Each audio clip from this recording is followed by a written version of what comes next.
வயிற்று பஸ்ஸுக்காக உடம்பு விற்கவங்க கூலியை கேட்கும் போது கூலி இல்லைன்னு சொல்றவன் ஆம்பளை அல்லடா, புரிஞ்சதடா இன்ஸ்பெக்டர்.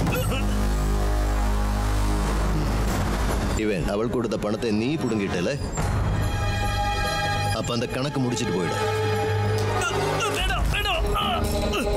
வேண்டாம் ராஜசிங்கம், ப்ளீஸ். தள்ளி நில்றா.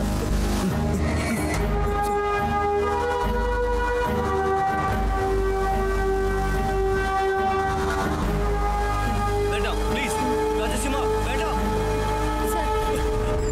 வேண்டாம், போதும். ஆண்டோ, பந்தயம் கட்ட போது கோழி, காளமாடு, குதிரை மேலே பந்தயம் கட்டும். புலியை வச்சு பந்தயம் கட்டக்கூடாது please.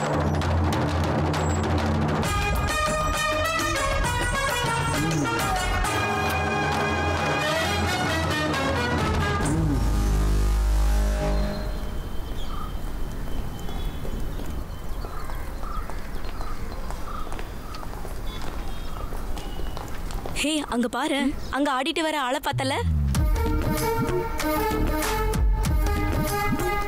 He's Rajasingham, circle inspector.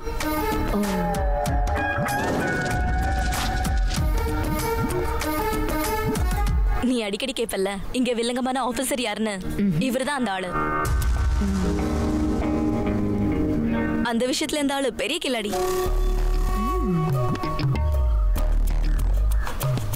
Acha, you carry on. I'll join you later.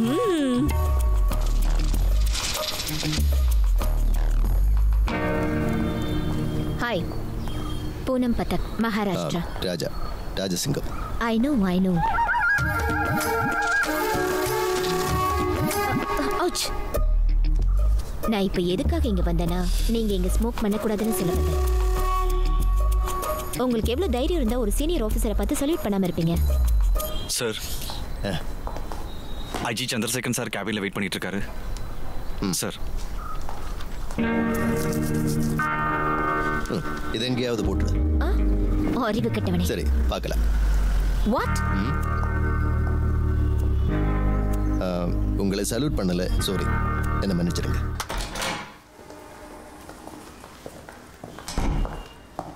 டேய்,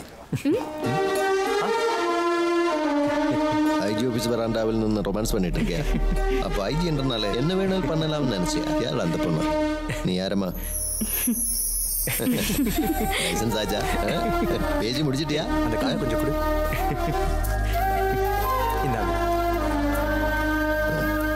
இதுக்கெல்லாம் ஒரு யோகம் வேணும்டா. நானும் கொஞ்சம் வருஷமா ட்ரை பண்ணிட்டு இருக்கேன், ஒன்றும் ஒர்க் அவுட் ஆகுது. மரியாதை, எழுந்திருங்க. ஓ, இந்தம்மா, இவனுக்கு இந்த மாதிரி ஏராளமான லைன் இருக்கு, ஜாகிரதையா பார்த்துருக்கேன். அதனால தான் சொல்றேன். சரி, இப்ப பெரியவர் மூடு எப்படி இருக்கு? நல்ல மூட்ல தான் இருக்காரு, நீங்க போய் பாருங்க அங்கிள். சரி, மகாராஜனுக்கு பார்க்கலாம். இந்த தொப்பியை மாட்டுக்கிறேன், இல்லையா? அதுக்கு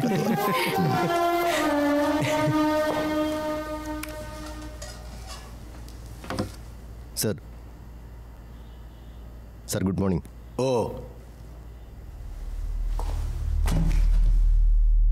நான் உட்கார சொன்னேனா? ஓ,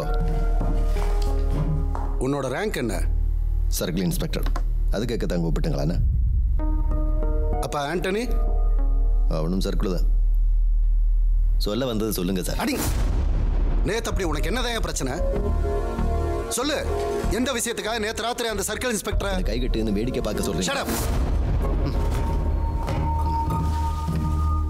சேம் ரேங்க் உள்ள ஒரு ஆபீசரை அந்த ஆளோட ஸ்டேஷன்லயே வச்சு அவரோட சபார்டினேட்ஸ் முன்னாடியே. ஓ, அப்ப அவன் அந்த பொண்ணை டார்ச்சர் பண்ணது? அவ ஒன்னும் உன் பொண்டாட்டி இல்லல்ல, அவ அந்த மாதிரி தொழில் பண்றவ தானே? அவள் அந்த மாதிரி தொழில் பண்றதா? சும்மா இல்ல, காசுக்கு போதும். அவளோட ரிட்டர்ன் கம்ப்ளைண்டே இல்லாம நீயா ஏதோ பண்ணிட்டு நியாயமா பேசுற? கம்ப்ளைண்ட் பத்தி ஒன்றும் சொல்லாதுங்க. ஒரு அப்பாவை பெண்ணை ரேப் பண்ணி கொண்டுட்டாங்கல்ல டெல்லியில, அந்த அப்பாவும் அம்மாவும் கொடுத்தாங்களே கம்ப்ளைண்ட். கடைசியில் என்னாச்சு? அந்த பொண்ணை துடிக்க கேங் ரேப் பண்ணவங்களே எல்லாம் வயசுக்கு வரல, விவரம் பத்தில சும்மா விட்டுட்டீங்களே. அப்ப நீங்க சொன்ன மாதிரி அந்த மாதிரி தொழில் பண்ற ஒரு சர்க்கிள் இன்ஸ்பெக்டருக்கு கம்ப்ளைண்ட் கொடுத்தானா அவக்கு அது என்ன? யோசிச்சு பாருங்க சார். அப்படி ஒரு கேஸ் போட்டா யாருக்கு பிரயோஜனம்? பத்திரிகைக்காரங்க 10 கோப்பி எக்ஸ்ட்ரா அடிப்பாங்க, சேனல்காரங்க ப்ரோக்ராம் பண்ணலாம், கடைசியில் இருக்கிற மானு மரியாதை தொலைச்சிட்டு அவ தூக்க மாட்டேப்பான். அவ்வளவுதான். என் மனசுக்கு சரின்னு பட்டது நான் செஞ்சேன். சஸ்பென்ஷனோ டிஸ்மிஸலோ உங்க விருப்பப்படி என்ன வேணாலும் செய்யுங்க. நான் எஸ்பி ஆபீஸ் போய் வாங்கிக்கிறேன்.